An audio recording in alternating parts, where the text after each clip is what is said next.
ಹೋಗ್ತಾ ಇದ್ದಾರೆ. ಜಮೀರ್ ಅಹಮದ್ ಖಾನ್, ರಹೀಂ ಖಾನ್ ಎಲ್ಲ ಹೋಗ್ತಾ ಇದ್ದಾರೆ. ಮುಸ್ಲಿಂ ಅಲ್ಪಸಂಖ್ಯಾತ ಮತಗಳ ಕ್ರೋಢೀಕರಣಕ್ಕಾಗಿ ಹೋಗ್ತಾ ಇದ್ದಾರೆ ಸರ್. ಆಮೇಲೆ ನಿನ್ನೆ 13 ಜನ ನಗರಸಭೆ ನಿಂತರು ಮಾತ್ರ ಗೆಲ್ತಾರೆ ಅಂತ ಬಿಜೆಪಿ ನಾಯಕರ ಅಭಿಪ್ರಾಯ ಆಗಿದೆ ಸರ್. ಈಗ ನೋಡಿ ಅಣ್ಣ, ಇದ್ರ ಬಗ್ಗೆ ಸಾಕಷ್ಟು ಸಮಯ ಚರ್ಚೆಗಳು ಆಗಿದೆ. ಕೇಂದ್ರದಲ್ಲಿ ಭಾರತೀಯ ಜನತಾ ಪಾರ್ಟಿಯ ರಾಜ್ಯ ನಾಯಕರು ಕೂಡ ದೆಹಲಿಗೆ ಹೋಗಿ ಮಾತನಾಡಿದ್ದಾರೆ. ನಮ್ಮ ನಾಯಕರು ಸನ್ಮಾನ್ಯ ಕುಮಾರಣ್ಣ ಅವ್ರ ಸಮ್ಮುಖದಲ್ಲಿ ಸಾಕಷ್ಟು ಚರ್ಚೆಗಳಾಗಿದೆ. ಇನ್ನೂ ಕೂಡ ಚುನಾವಣಾ ದಿನಾಂಕ ಘೋಷಣೆ ಆಗಿಲ್ಲ. 3 ಉಪಚುನಾವಣೆಗಳಿದೆ ರಾಜ್ಯದಲ್ಲಿ: ಶಿಗ್ಗಾವಿ, ಸಂಡೂರು, ಚನ್ನಪಟ್ಟಣ. ಇವು 3 ಉಪಚುನಾವಣೆ ಡೇಟು ಘೋಷಣೆ ಆದ ನಂತರ ಇವೆಲ್ಲವೂ ಕೂಡ ಮುಂದಿನ ದಿನಗಳಲ್ಲಿ ಒಟ್ಟಾರೆಯಾಗಿ ನಾನು ಪದೇ ಪದೇ ಹೇಳ್ತಾ ಇದ್ದೀನಿ, NDA ಅಭ್ಯರ್ಥಿ ಕಣಕ್ಕಿಳಿತಾರೆ. ಯೋಗೇಶ್ವರ್ ಅವರು ಕೂಡ ಭಾಳ ಸ್ಪಷ್ಟವಾಗಿ ಹೇಳಿದ್ದಾರೆ, ಅವರು ಅವರ ಬೆಂಬಲಿಗರ ಜೊತೆ ಸಭೆಯನ್ನು ಮಾಡಿ ಯಾವ ರೀತಿ ನಾವು NDA ಅಭ್ಯರ್ಥಿಗೆ ಒಂದು ಗೆಲುವಿಗೆ ಶಕ್ತಿಯನ್ನು ತುಂಬಿಸಬಹುದು, ಅವರು ಕೂಡ ಕೆಲಸ ಮಾಡ್ತಾ ಇದ್ದಾರೆ. ನಾವು ನಮ್ಮ ಕೆಲಸ ಮಾಡ್ತಾ ಇದ್ದೀವಿ. 3 ಜನ ಕೌನ್ಸಿಲರ್ಗಳು ಕಾಂಗ್ರೆಸ್ ಸೇರ್ಪಡೆ ಆಗಿದ್ದಾರೆ. ಅದೊಂದು ರೀತಿ ಹಿನ್ನಡೆ ಆಗಲ್ವಾ? ಯಾಕಂದ್ರೆ ಸ್ಥಳೀಯ ಕೌನ್ಸಿಲರ್ಗಳು ಪಕ್ಷ ತೊರೆಯೋದ್ರಿಂದ. ಈಗ ನಿನ್ನೆ ದಿನ ಕೂಡ ಚನ್ನಪಟ್ಟಣದ ಸಾಕಷ್ಟು ಕೌನ್ಸಿಲರ್ಗಳಿಗೆ ನಾನು ವೈಯಕ್ತಿಕವಾಗಿ ಬಿಡದಿಯ ತೋಟದ ಮನೆಯಲ್ಲಿ ಭೇಟಿ ಮಾಡಿದ್ದೇನೆ. ಸಾಕಷ್ಟು ಜನ ನನ್ನ ಜೊತೆ ಸಂಪರ್ಕದಲ್ಲಿದ್ದಾರೆ.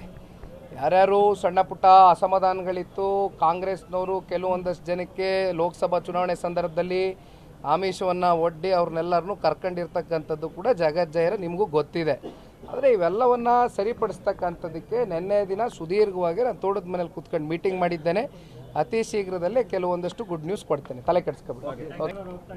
ಜಮೀರ್ ಅಹಮದ್ ಖಾನ್, ರಹೀಂ ಖಾನ್ ಎಲ್ಲ ಹೋಗ್ತಾ ಇದ್ದಾರೆ. ಮುಸ್ಲಿಂ ಅಲ್ಪಸಂಖ್ಯಾತ ಮತಗಳ ಕ್ರೋಢೀಕರಣಕ್ಕಾಗಿ ಹೋಗ್ತಾ ಇದ್ದಾರೆ ಸರ್. ಆಮೇಲೆ ನಿನ್ನೆ 13 ಜನ ನಗರಸಭೆ ನಿಂತರು ಮಾತ್ರ ಗೆಲ್ತಾರೆ ಅಂತ ಬಿಜೆಪಿ ನಾಯಕರ ಅಭಿಪ್ರಾಯ ಆಗಿದೆ ಸರ್. ಈಗ ನೋಡಿ ಅಣ್ಣ, ಇದ್ರ ಬಗ್ಗೆ ಸಾಕಷ್ಟು ಸಮಯ ಚರ್ಚೆಗಳು ಆಗಿದೆ. ಕೇಂದ್ರದಲ್ಲಿ ಭಾರತೀಯ ಜನತಾ ಪಾರ್ಟಿಯ ರಾಜ್ಯ ನಾಯಕರು ಕೂಡ ದೆಹಲಿಗೆ ಹೋಗಿ ಮಾತನಾಡಿದ್ದಾರೆ. ನಮ್ಮ ನಾಯಕರು ಸನ್ಮಾನ್ಯ ಕುಮಾರಣ್ಣ ಅವ್ರ ಸಮ್ಮುಖದಲ್ಲಿ ಸಾಕಷ್ಟು ಚರ್ಚೆಗಳಾಗಿದೆ. ಇನ್ನೂ ಕೂಡ ಚುನಾವಣಾ ದಿನಾಂಕ ಘೋಷಣೆ ಆಗಿಲ್ಲ. 3 ಉಪಚುನಾವಣೆಗಳಿದೆ ರಾಜ್ಯದಲ್ಲಿ: ಶಿಗ್ಗಾವಿ, ಸಂಡೂರು, ಚನ್ನಪಟ್ಟಣ. ಇವು 3 ಉಪಚುನಾವಣೆ ಡೇಟು ಘೋಷಣೆ ಆದ ನಂತರ ಇವೆಲ್ಲವೂ ಕೂಡ ಮುಂದಿನ ದಿನಗಳಲ್ಲಿ ಒಟ್ಟಾರೆಯಾಗಿ ನಾನು ಪದೇ ಪದೇ ಹೇಳ್ತಾ ಇದ್ದೀನಿ, NDA ಅಭ್ಯರ್ಥಿ ಕಣಕ್ಕಿಳಿತಾರೆ. ಯೋಗೇಶ್ವರ್ ಅವರು ಕೂಡ ಭಾಳ ಸ್ಪಷ್ಟವಾಗಿ ಹೇಳಿದ್ದಾರೆ, ಅವರು ಅವರ ಬೆಂಬಲಿಗರ ಜೊತೆ ಸಭೆಯನ್ನು ಮಾಡಿ ಯಾವ ರೀತಿ ನಾವು NDA ಅಭ್ಯರ್ಥಿಗೆ ಒಂದು ಗೆಲುವಿಗೆ ಶಕ್ತಿಯನ್ನು ತುಂಬಿಸಬಹುದು, ಅವರು ಕೂಡ ಕೆಲಸ ಮಾಡ್ತಾ ಇದ್ದಾರೆ. ನಾವು ನಮ್ಮ ಕೆಲಸ ಮಾಡ್ತಾ ಇದ್ದೀವಿ. 3 ಜನ ಕೌನ್ಸಿಲರ್ಗಳು ಕಾಂಗ್ರೆಸ್ ಸೇರ್ಪಡೆ ಆಗಿದ್ದಾರೆ. ಅದೊಂದು ರೀತಿ ಹಿನ್ನಡೆ ಆಗಲ್ವಾ? ಯಾಕಂದ್ರೆ ಸ್ಥಳೀಯ ಕೌನ್ಸಿಲರ್ಗಳು ಪಕ್ಷ ತೊರೆಯೋದ್ರಿಂದ. ಈಗ ನಿನ್ನೆ ದಿನ ಕೂಡ ಚನ್ನಪಟ್ಟಣದ ಸಾಕಷ್ಟು ಕೌನ್ಸಿಲರ್ಗಳಿಗೆ ನಾನು ವೈಯಕ್ತಿಕವಾಗಿ ಬಿಡದಿಯ ತೋಟದ ಮನೆಯಲ್ಲಿ ಭೇಟಿ ಮಾಡಿದ್ದೇನೆ. ಸಾಕಷ್ಟು ಜನ ನನ್ನ ಜೊತೆ ಸಂಪರ್ಕದಲ್ಲಿದ್ದಾರೆ. ಯಾರ್ಯಾರು ಸಣ್ಣ ಪುಟ್ಟ ಅಸಮಾಧಾನಗಳಿತ್ತು, ಕಾಂಗ್ರೆಸ್ನವರು ಕೆಲವೊಂದಷ್ಟು ಜನಕ್ಕೆ ಲೋಕಸಭಾ ಚುನಾವಣೆ ಸಂದರ್ಭದಲ್ಲಿ ಆಮಿಷವನ್ನು ಒಡ್ಡಿ ಅವ್ರನ್ನೆಲ್ಲರನ್ನೂ ಕರ್ಕೊಂಡಿರ್ತಕ್ಕಂಥದ್ದು ಕೂಡ ಜಗಜ್ಜಾಹಿರ ನಿಮಗೂ ಗೊತ್ತಿದೆ.